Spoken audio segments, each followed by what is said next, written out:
les marchés financiers avec IG Markets, CFD Trading. Bonjour à tous, c'est Gilles du site boursicoté.com. Voici l'analyse technique du CAC 40 pour la journée du 1er août 2011. Avec aujourd'hui une forte séance baissière, puisque pour mon premier jour, suite à donc 3 semaines d'interruption pour vacances, nous avons une grosse bougie baissière à analyser, très ample, quasi Moru-Bozu. Pourtant, on avait bien débuté puisque une ouverture en hausse à 3718,38 sur un gap haussier, un plus haut à 3722,59, mais au fur et à mesure de la journée, eh bien la baisse a reculé, enfin la hausse a reculé, et puis s'est accentué à partir de 16 heures avec un plus bas à 3585,62 et une clôture à 3588,05. Le CAC 40 perd 82,23 points sur cette séance, 2,27% perdu. C'est une grosse séance baissière. Alors on voit que au niveau des... Alors je vais vous faire un petit récapitulatif. On s'était quitté sur cette bougie ici, là, la bougie du 8 juillet. Je vous avais dit que on était sur une phase de sortie haussière de la figure que nous avions. Voilà, on était sur une figure baissière. Je vous ai dit que la résistance ici, la cassure de cette résistance avec le retour sur cette résistance qui pouvait se transformer en support pourrait nous relancer le mouvement haussier pour vraiment aller au contact ici des 4100. C'est pas du tout ce qui s'est passé puisque dès lundi nous avons ouvert sur un gap baissier et nous sommes repartis dans cette figure. Nous avons cassé donc dans le mouvement, nous avons cassé le support haussier bleu que je vous avais dit qu'il ne fallait pas casser pour rester en tendance au moins neutre d'un point de vue moyen terme. Donc ce support a été cassé. Nous sommes venus ici sur les 3650 marquer un petit rebond et là on a vu que la résistance baissière ici sur cette bougie avait repris ses droits puisque, alors vous voyez, c'est comme quoi les supports résistance obliques quand même sont de bons outils. C'est que là la droite n'a pas été touchée depuis qu'elle a été tracée, donc c'était suite à ce plus haut ici, donc début juin que j'avais tracé cette résistance. Et vous voyez que là on est venu juste marquer un point haut sous cette zone avant de repartir à la baisse. Vous voyez comment on va rechercher à chaque fois une zone qui se situe proche du support baissier qui définit le bas de la figure, et donc là on est reparti pour aller rechercher ce plus bas. Alors on a une grosse bougie baissière ici, on ne parlera pas d'avalement même si nous avons ici deux bougies vertes puisque nous n'étions pas sur une phase vraiment haussière, puisqu'on était, vous voyez, on avait des plus bas de plus en plus bas ainsi que des plus hauts toujours de plus en plus bas. Même là, si là on a marqué un plus haut, plus haut que le précédent, le fait que nous ayons une bougie très puissante comme ça avec une clôture proche du plus bas, nous montre que nous avons un signal baissier, mais qui vient à la suite d'une tendance baissière. Donc bon, c'est un avalement du point de vue technique, mais qui ne nous montre pas qui nous montre quelque part une continuité du mouvement baissier. Alors nous avons ici ce support à 3591,8 qui est ni plus ni moins que le point bas que nous avions eu ici le 30 novembre 2010, point bas qui n'avait pas été revu depuis. On voit bien sur cette vue, alors bon, c'est lundi, mais c'est vrai qu'on n'a pas eu d'analyse depuis un petit moment. On va repasser en vue hebdo.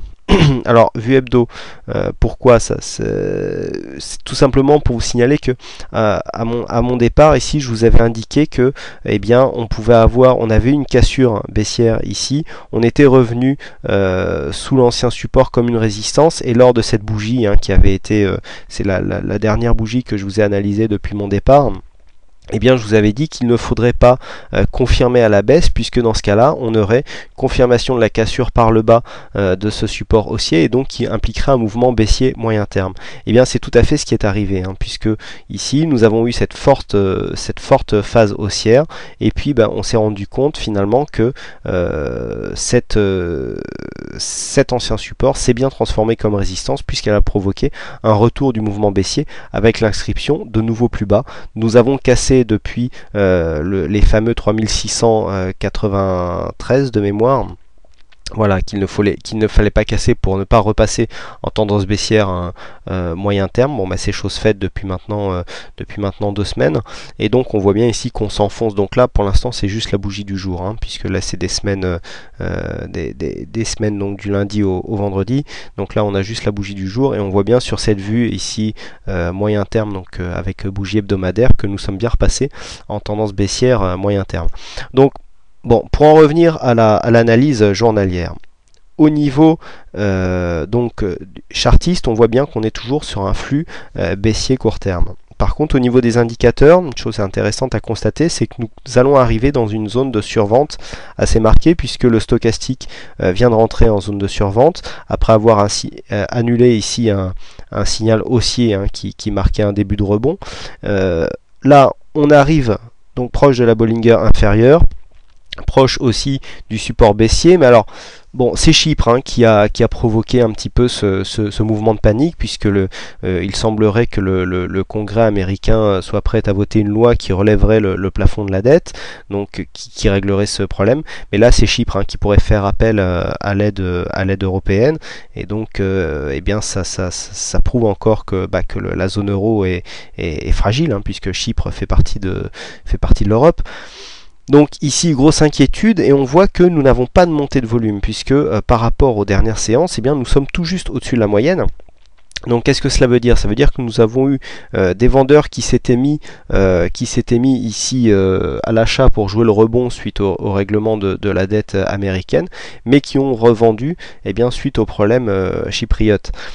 Ici, nous sommes sur ce support. Attention, on a une zone de support encore là au niveau des 3500. Demain, on sera sur la zone des 3565. On a coté déjà plus bas en futur, juste en post-clôture. Attention, hein, de ne pas partir ici sur un mouvement d'exagération qui pourrait nous faire marquer des plus bas aux alentours des 3500 points. Au niveau des indicateurs, donc je le disais, pas de hausse des volumes, donc mouvement de panique. Pourquoi une telle amplitude? Tout simplement car tous les vendeurs ici qui se sont mis donc à vendre du papier suite au problème de la Chypre, n'ont pas trouvé de contrepartie en face, ou alors tellement éloigné que ça nous a fait des baisses de cotation. Vraiment des gros écarts aujourd'hui. Donc pas de hausse des volumes, donc hausse de la volatilité, on vient d'expliquer pourquoi.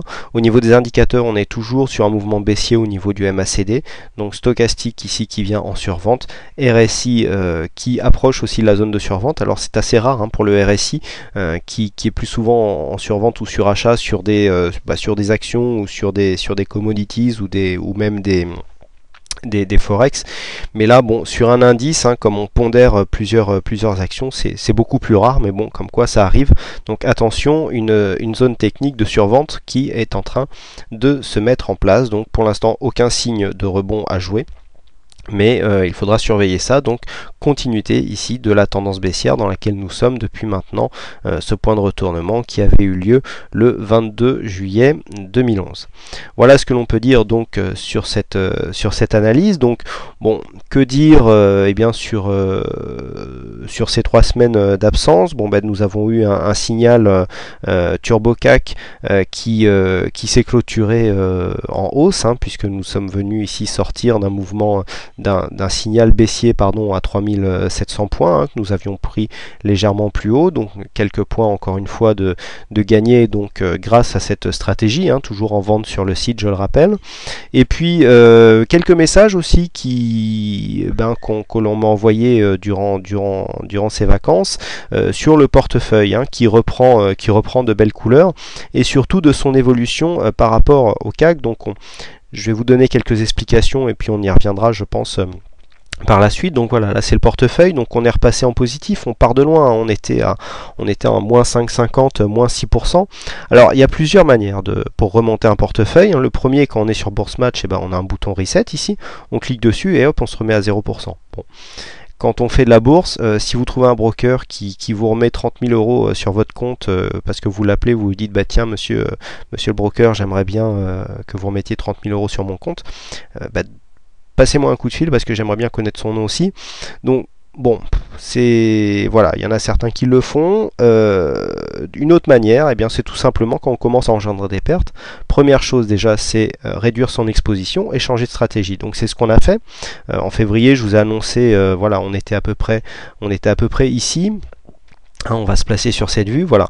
On était ici, je vous ai dit, changement de money management, on va mettre un système de couverture un peu plus dynamique et on va essayer de remonter le portefeuille. Donc au début, ça, on a vivoté, on n'a pas trop bougé, et puis après, la hausse s'est remise en place et là, on a redépassé. Ce qu'il faut regarder surtout, c'est l'évolution par rapport au CAC 40. Donc sur 3 mois, alors le portefeuille n'a pas un an, hein, donc ici les données sont un peu biaisées, même si on est déjà, bien placé. Alors on n'a pas les données du CAC 40, ce qui est dommage, puisque j'aurais bien aimé, on va essayer de rafraîchir. Voilà. Bon, alors, c'est parti. Donc sur le CAC 40 sur 3 mois, on a fait moins 12%, je crois. Et sur le portefeuille, on a fait 4,27. Alors, voilà, c'est surtout cette évolution qui est intéressante. Le gain par rapport au CAC 40, le portefeuille gagne 6,22 depuis sa création. Donc ça encore, c'est une deuxième partie qui pour moi est intéressante. Ce qui est intéressant aussi de constater, c'est que cette performance peut être atteinte avec un portefeuille sans aucune vente à découvert, puisque je rappelle que le portefeuille est géré comme un PEA, savoir que des positions longues au comptant, donc aucun effet levier. Lorsque l'on regarde la progression du jour, bon aujourd'hui, vous voyez sur une journée baissière, on perd plus de 2%, on arrive à gagner 0,58%. On a très peu de trackers baissiers sur le portefeuille, car j'ai eu un signal haussier il y a 2 jours, donc qui m'a fait vendre de la couverture. Vous voyez, on la voit ici, on a fait plus 6,32 sur cette couverture qu'on a vendue le 28 juillet. On avait fait un peu moins sur les derniers jours. Mais vous voyez qu'avec un bon travail de stock picking, ici, qu'est-ce qu'on a en portefeuille depuis avant-hier, on a de l'EADS, on a Hermès, on a Laurent Perrier qui ont bien surperformé aujourd'hui. Vous voyez que même dans des journées baissières, on peut arriver à trouver des valeurs haussières. On a un tout petit peu de couverture. Vous voyez qu'on en a très peu puisque toutes les lignes font 4 000 euros. La couverture, on en a que 2 000. Bon, on a fait plus 4,6. Alors effectivement, ça améliore un petit peu les données. Mais vous voyez que ça, voilà, c'est un tracker qui est éligible au PEA. On a des valeurs tout simplement qui sont toutes à l'achat, donc quand on perd, on perd dessus, toutes les lignes ne sont pas dans le rouge, mais grâce à ce travail de stock picking, plus une couverture adéquate, on arrive dans des, puisque en 3 mois le CAC a perdu plus de 10%, nous on en a gagné pas loin de 5 je crois, donc on arrive malgré tout dans des périodes telles que celle-là à gagner de l'argent sur des portefeuilles. Donc quand on fait des pertes, on change de stratégie, on réduit son exposition, et pas l'inverse, et on arrive à remonter des pertes qui paraissaient insurmontables à l'époque. Voilà ce que l'on peut dire donc sur la séance du jour. Écoutez, les vidéos reprennent donc pour tout le mois d'août et donc à partir d'aujourd'hui, vous pourrez retrouver les analyses indice CAC 40 et Forex donc tous les jours après la clôture des marchés.